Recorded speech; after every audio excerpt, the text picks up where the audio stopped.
In the Supreme Court case in the matter of the interim independent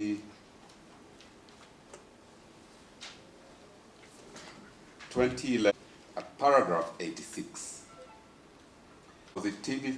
positivist approaches, Article 1, the Constitution has incorporated. The Constitution has a most modern Bill of Rights that envisions a justice-oriented state and society.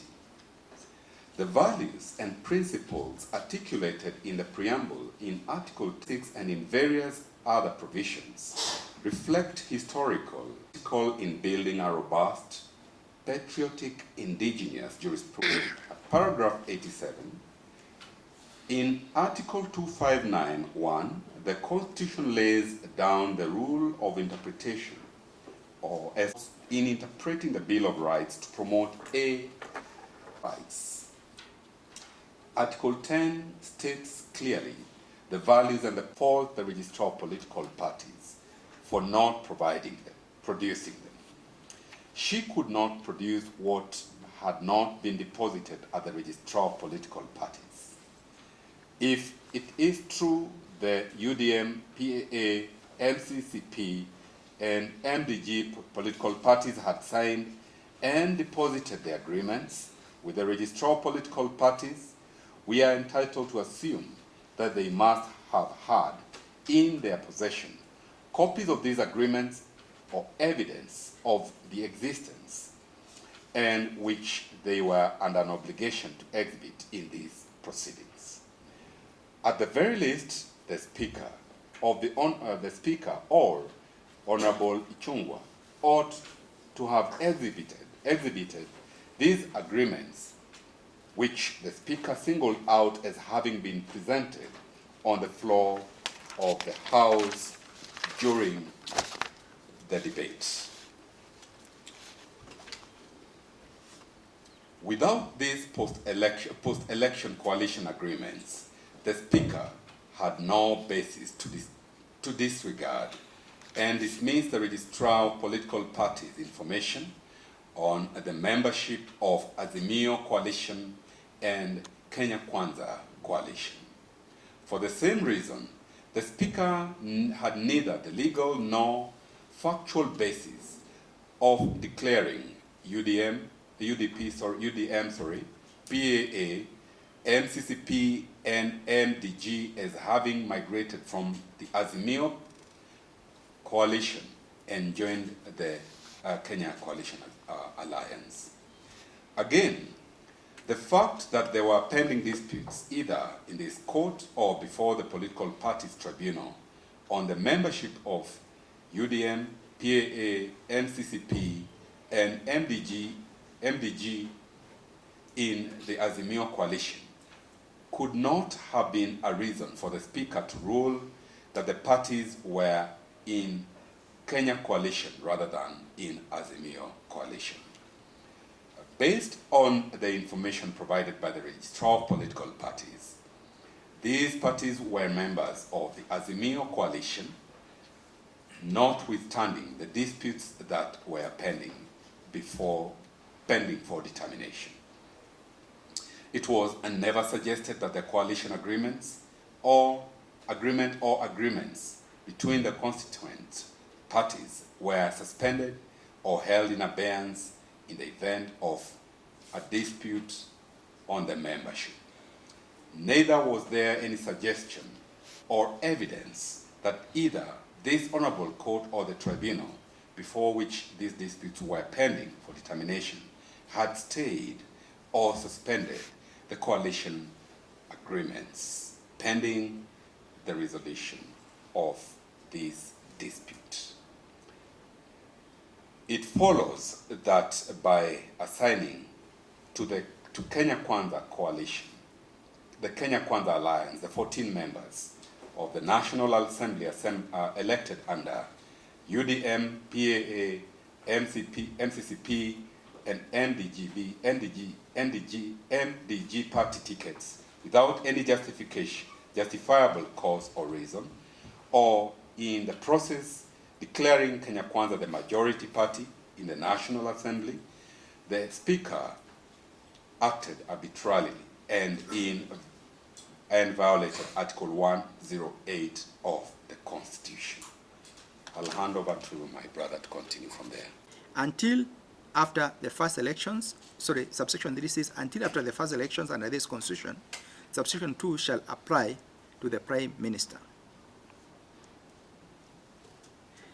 Guided by the canon of interpretation, expressio unius exclusio arterius, the expression of one is the exclusion of another, it is our finding that the listing of the category of public officers who can be members of political parties while conspicuously excluding the Speaker is not, does not exempt the Speaker, does not exclude the Speaker from the category of public officers who should not be members of political parties. It is our humble view that this omission is not by accident, but is deliberate act of Parliament to protect the office of the Speaker from political affiliations and safeguard its neutral law in execution of constitutional mandate as a guarantee of parliamentary independence. To further augment our findings above, we are emboldened by Section 23 and 24 of the Leadership and Integrity Act, which was enacted to give effect to Chapter 6 of the Constitution. The two sections provide as follows. Section 23 on political neutrality.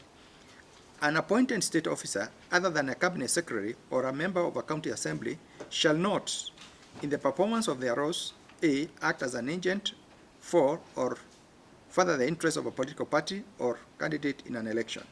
B, manifest support for or opposition to any political party or candidate in an election. An appointed state officer or a public officer, and I think this is now the overriding one, an appointed state officer or a public officer shall not engage in any political activity that may compromise or be seen to compromise the political neutrality of the office subject to any of the laws relating to elections. Subsection 3 says, without prejudice to the generality of subsection 2, a public officer shall not A, engage in the activities of any political party or candidate or act as an agent of a political party or candidate in an election.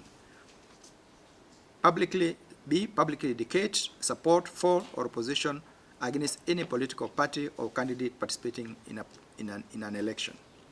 And then Section 24 is on impartiality.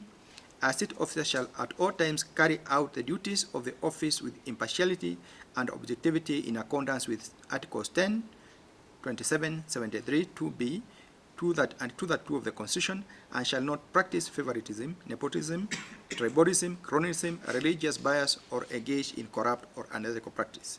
It is instructive to note that Section 23, subsection 2 of the Leadership and Integrity Act applies to all public officers and also appointed state officers, subject to any law relating to elections. In our view, the only exemption provided for in law is the category of state public officers enumerated in Section 12, subsection 2 of the Politicals Act, to which the Speaker does not belong.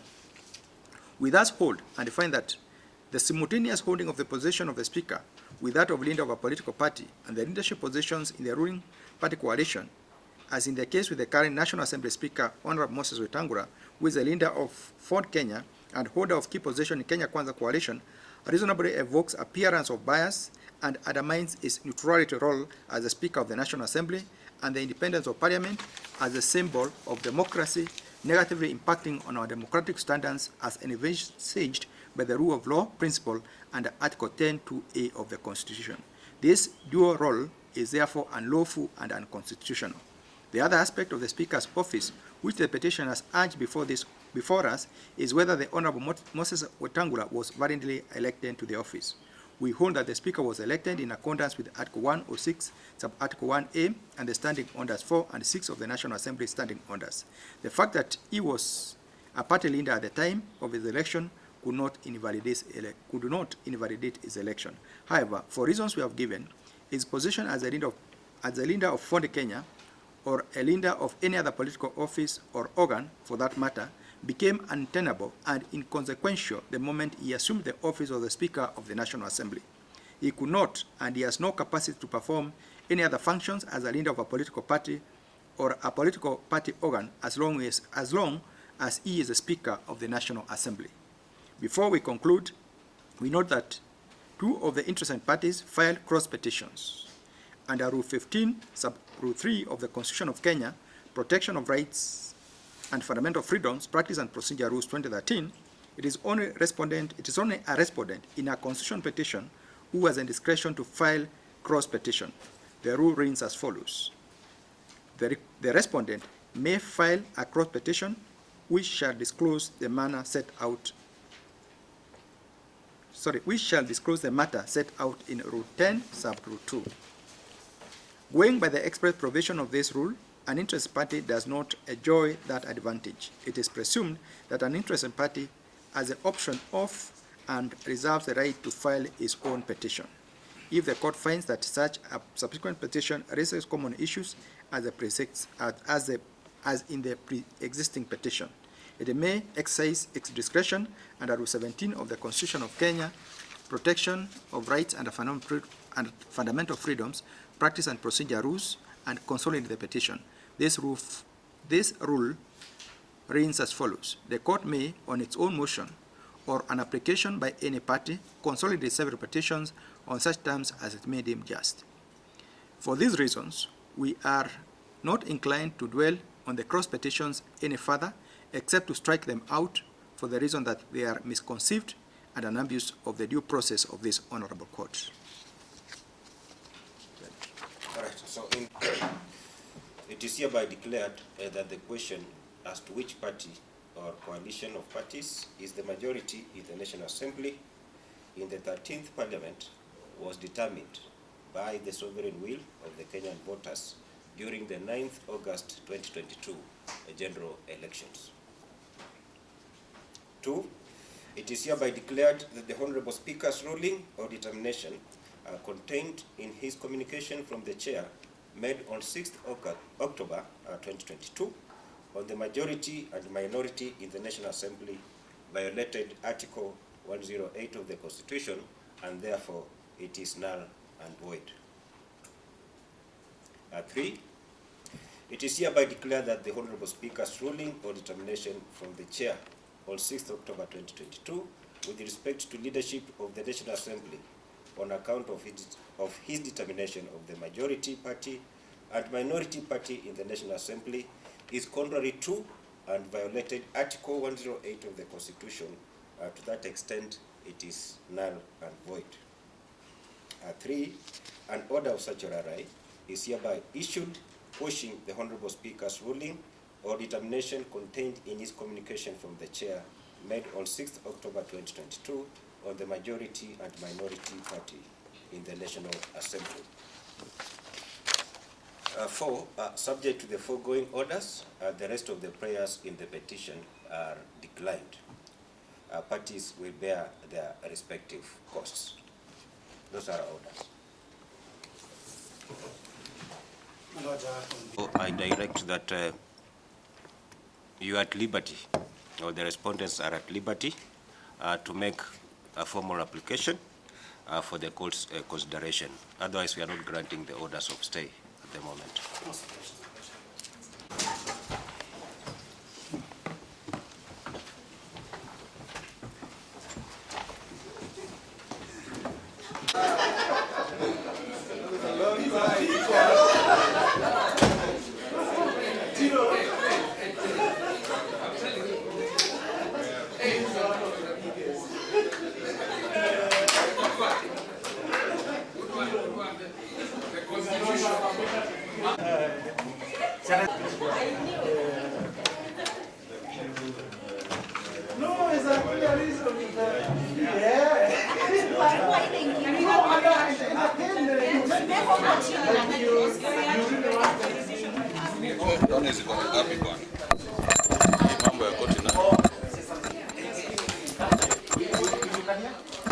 Yes. Okay. So, on behalf of the petitioner and the interested parties, Law Society of Kenya, Katiba Institute, and Jubilee Party and AZIMIO Party, who are all interested party, we wish to do 3 things. Number 1, to commend and applaud the decision of the 3-judge bench of the High Court for upholding the constitution and integrity of multi-party democracy in Kenya.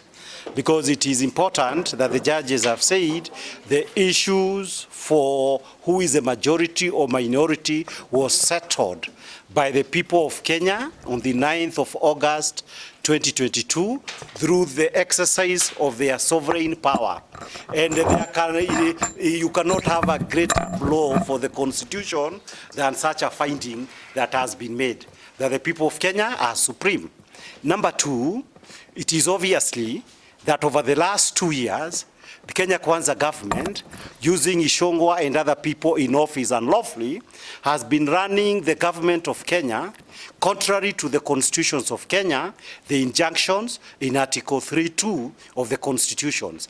Therefore, once again, Kenyans will have an opportunity to have a National Assembly that has been established and is being managed and led in the manner that accords with the decisions of the Kenyan people on the 9th of August 2022. One of the direct implications of this would be that Kenya Kwanza, that believes in all kinds of taxes and oppressing the people of Kenya and abducting them, we now have a chance to ensure you have a parliament that can stand for the sovereignty of the people of Kenya and defend their interests. So that cannot be bigger than this as far as constitutional law goes. The issue number three, I believe my learned colleagues will pick the other issues, is the fact that we must continue to maintain faith that the constitutions of Kenya can be able to address injustices that are committed against the people of Kenya. I commend the parties here, Ken Njiro as a petitioner. I commend his other co-petitioners, Lempa and others who are not before the court, for taking up the issues with me a few years ago and asking, now that it would appear there is a problem in the decisions of the Speaker, is this a matter that we can be able to do something about it? I applaud them for being citizens of Kenya and taking seriously their duty under Article 3.1 of the constitutions to defend the constitutions of Kenya. This also goes to Jubilee Party, that was an essential pillar of this particular case, to come and defend the constitutions and multi-party democracy. You will all recall the many decisions that have been taken to subvert Jubilee as a clear way to try to ensure that multi-party democracy is undermined in this country. And through a lot of resilience, through a lot of confidence and endurance, we can see light at the end of the tunnel. This will be a game changer, both from the standpoint of the law and the standpoint of politics. I believe Honorable Kioni would be in a better position to take what that means in those other sectors. But of Kenya discharge their responsibility by coming to defend multi-party democracy. So we applaud, and a representative of Law Society of Kenya is here for standing with the people of Kenya. We applaud all that. The gentleman here is called Peter Koira, appearing for the petitioners, together for Mount Kenya jurists, in order to protect the Constitution of Kenya. Thank you. My name is Ken Jiru. I was the lead petitioner in this matter. And for me, what I have simply done is stood up as a citizen of this republic.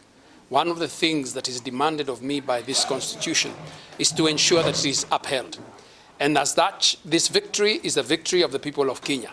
What this victory is saying is that we must not allow anybody to subvert the constitution, be it parliament, be it the politicians, be it anybody who has been given an authority, any position of authority. So for me, I thank God for this victory.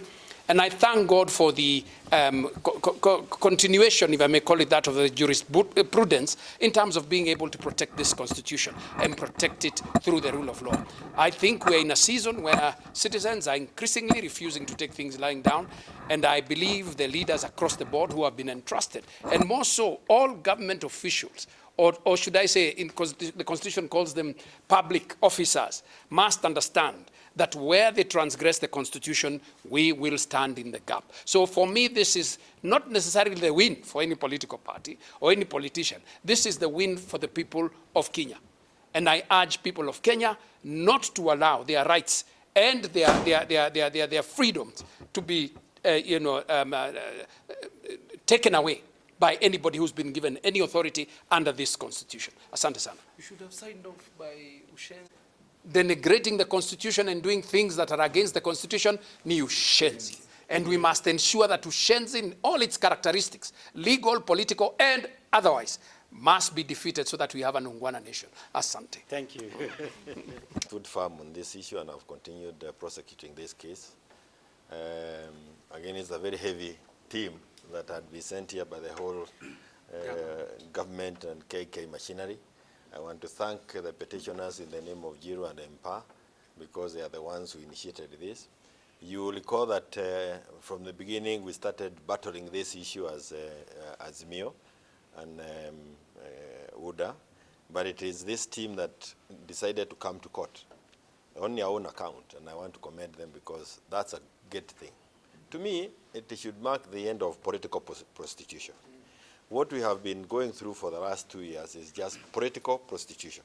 While my colleagues are hesitant to bring politicians into this, if our politicians who were elected by Kenyans remained faithful and had respect for Kenyans, we will not be where we are today.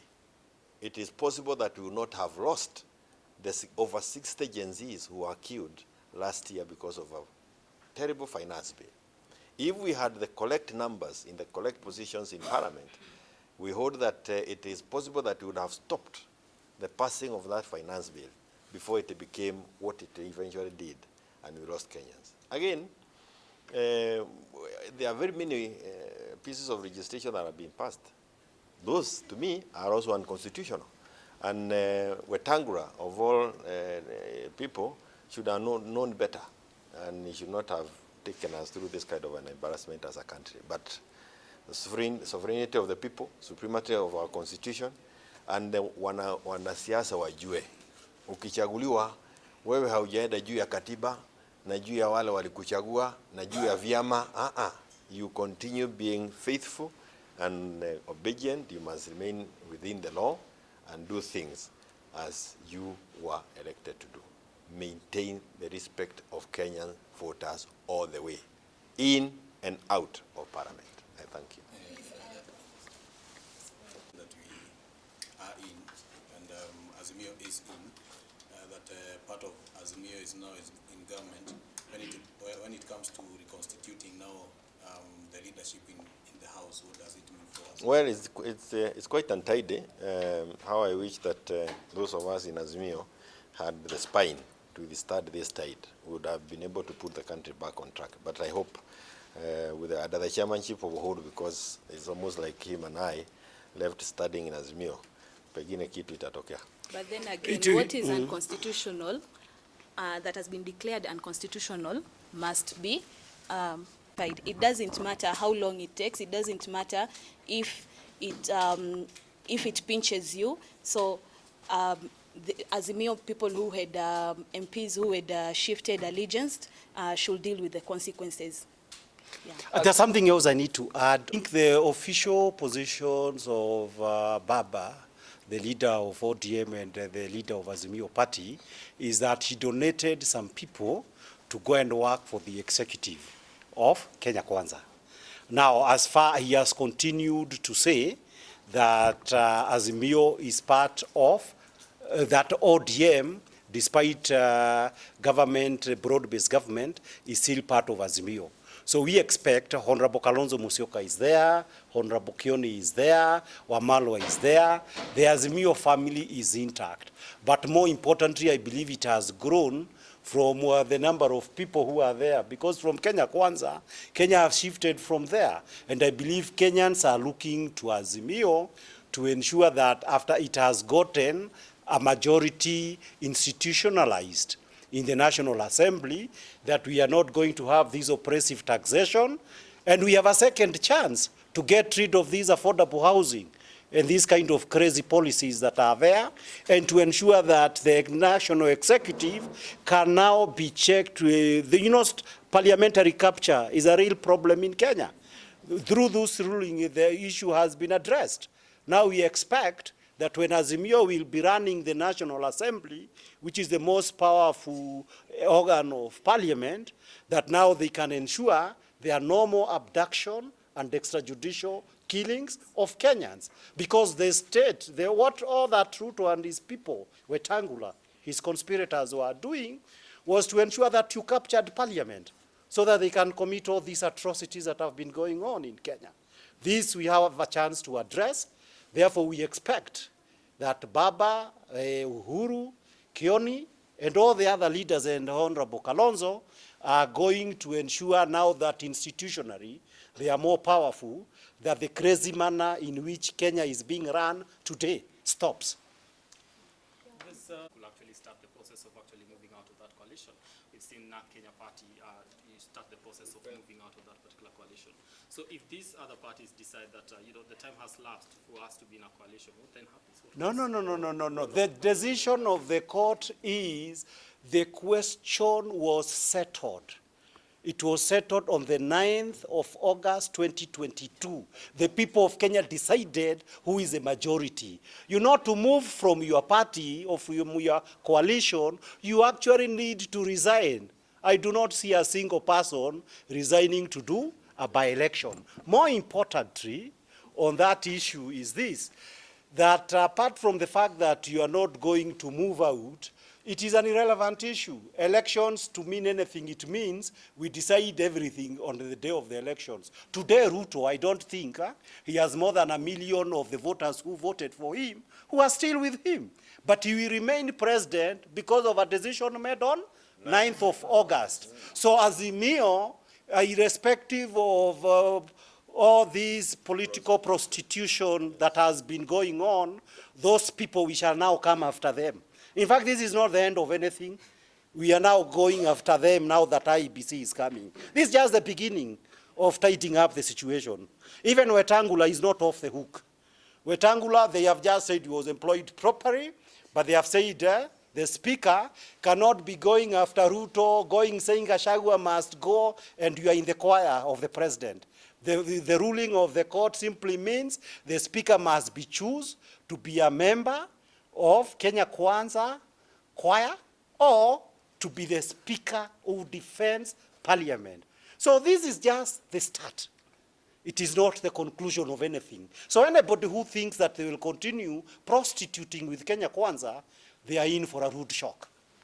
But within 14 days, they are likely to appeal. No, appeal they can appeal. They were there also in the Court of Appeal to try to stop this. I also commend the Court of Appeal because the Court of Appeal, when these matters went before the Court of Appeal, the Court of Appeal said, no, Kenyans are entitled to have that matter resolved by the High Court in the first instance. You know, all that we are doing is this. The High Court has simply said that we have to run the Republic of Kenya in accordance with the Constitution, and expressly found that Wetangula thought that he could decide by himself that despite what the people of Kenya have decided, I can say who is the majority. The High Court has just said you had no power to do such a thing. I do not see the Court of Appeal saying Wetangula had that power. So I think this is a done deal. Maybe just to reinforces the Maina Kiai decision also, where the courts decided that the presidential elections are decided at the ballot. Yes. That is what was decided as far as the presidential election is concerned. The effect of this judgment is to say that the question of the majority is decided at the ballot. How anybody appealing that would expect to win, I cannot understand.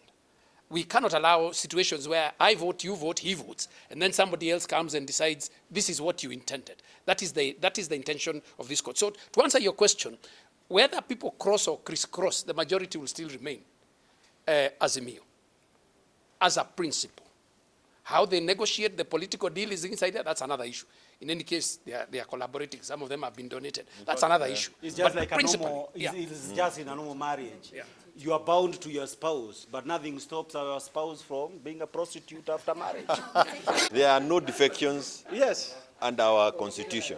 Once you've been elected on Party X or Coalition X on the 9th of the month of August 2022, all those people who've been playing all the games they have been doing, including the many cases that we have had in Jubilee, they were really showing contempt on the Kenyan voter. Mr. Kioni, yes. Please, I want you to explain a bit about political prostitution, please. I came a little bit late. If you Political prostitution. It is this decision of having very many masters. Yata unajua umaraya ni nini? Sasa kwa siasa umaraya ni hiyo. Kuhamahama, kuhamisha kila kitu usiku na mchana. Kwani nini ingine? Na hiyo ndio shida. Even now, even as we are talking about coalition after the messy situation that we are in, you can still see that prostitution, political prostitution, becoming part of our culture in our politics. And it's not a good thing. We need people who have integrity in the way they do things, privately and publicly. Thank you. Thank you.